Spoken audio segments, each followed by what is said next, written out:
Inside each and every one of these houses lives a bunch of different humans.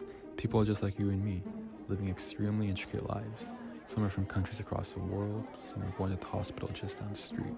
Even those tiny cars coming down the highway, inside are individuals who lead lives just as vivid as ours. I've always been obsessed with this concept, Sonder, the idea that behind every single lit window you see at night sits a story too big for words.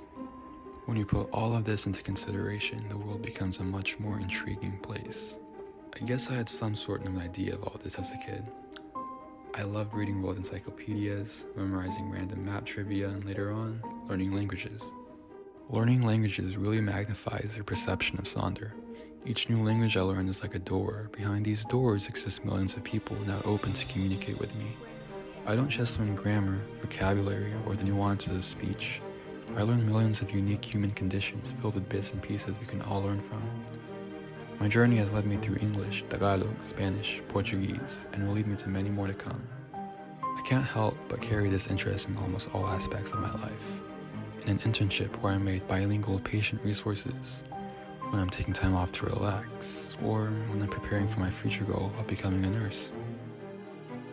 As a future nurse, I want to help break down the cultural barriers that exist within the field of healthcare. I want each and every one of my patients to feel at home regardless of their background, regardless of what language they speak, because I know that each person has so much more to them than what the surface holds. If I were to win this scholarship, I'd be propelled even further towards my goal of a major in nursing and a minor in Spanish. Even further towards my goal of learning more about the world through the multitudes of patients that I would eventually meet. My goal of digging deeper than what most are willing to dig. All that said, salamat sa pagmanood. Espero que les guste mi video. Obrigado por me inspirar a live más.